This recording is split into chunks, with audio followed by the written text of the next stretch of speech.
ന്റെ മലയാളം ക്വസ്റ്റ്യൻ പേപ്പറിന്റെ മാർക്ക് വെയിറ്റേജിനെ കുറിച്ചാണ് നമ്മൾ പറയുന്നത്.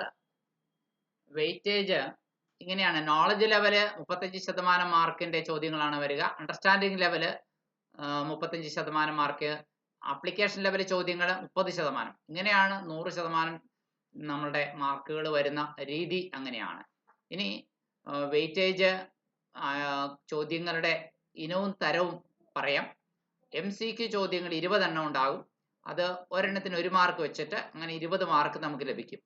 വൺ വേർഡ് എന്ന രീതിയിൽ 5 ചോദ്യങ്ങൾ ഉണ്ടാകും. അത് ഇന്റേണൽ ചോയ്സ് ആണ് 5 മാർക്ക്. ഇനി അതുപോലെ തന്നെ fill in the blanks type ഉണ്ടാവും. 20 മാർക്കിൽ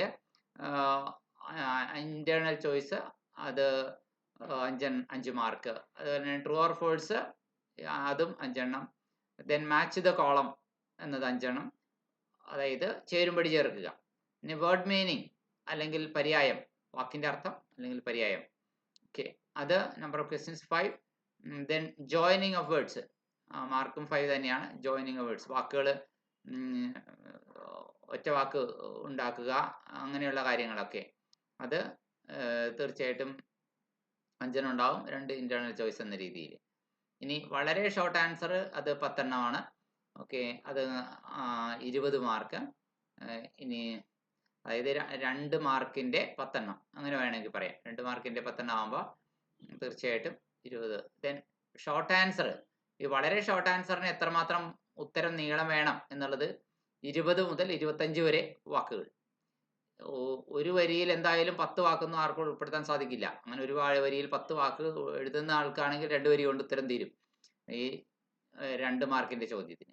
അല്ല, സാധാരണ ഇതിൽ ഒരു വരിയിൽ 5 വാക്കേ വരുന്നുള്ളെങ്കിൽ തീർച്ചയായിട്ടും അത് 4 വരികൾ കൊണ്ട് എഴുതാവുന്ന ഉത്തരമായിരിക്കും 2 മാർക്കിന്റെ ചോദ്യം.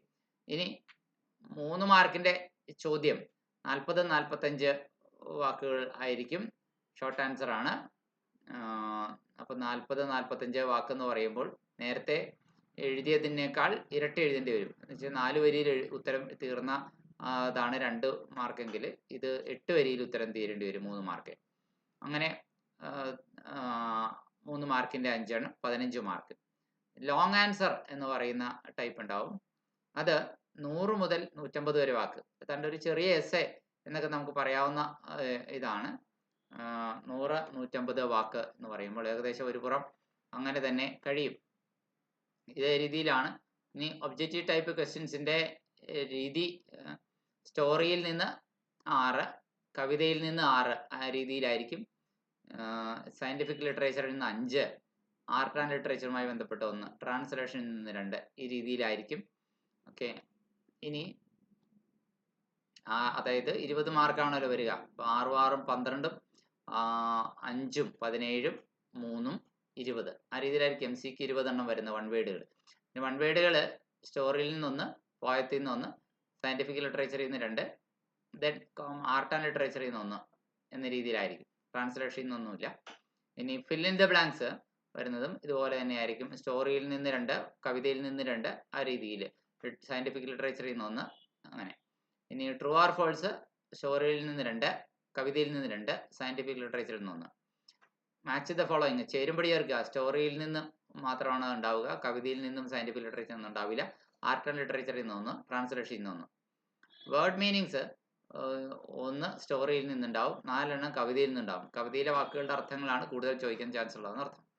ഇനി ഒറ്റ വാക്ക് പറയുക, അങ്ങനെയുള്ള കാര്യങ്ങളൊക്കെ ചേർത്തെഴുതുക, പിരിച്ചെഴുതുക, അങ്ങനെയുള്ള കാര്യങ്ങൾ.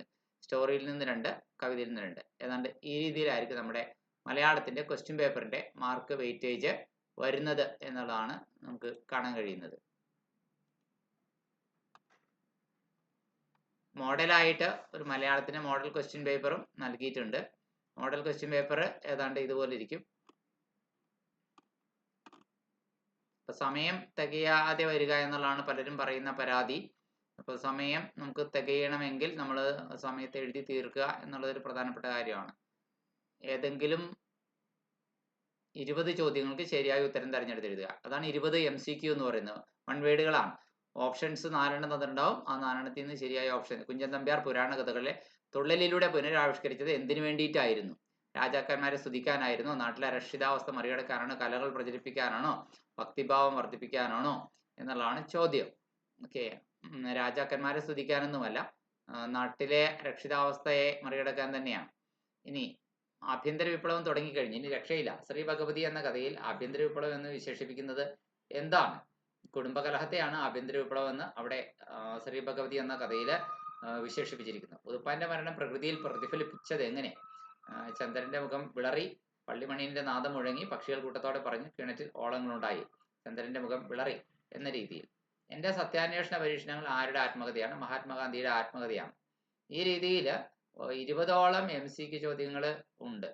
ഈ 20 MCQ ചോദ്യങ്ങൾക്ക് ആണ് നമുക്ക്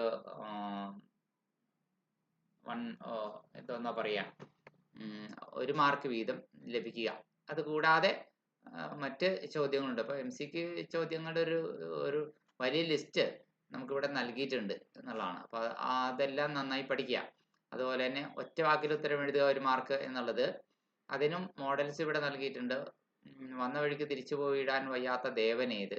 സൂര്യദേവന്റെ കഥയാണത്. അത് ഇടശ്ശേരിയുടെ അന്തിത്തിരി എന്ന കവിതയുമായി ബന്ധപ്പെട്ടാണ് ചോദ്യം.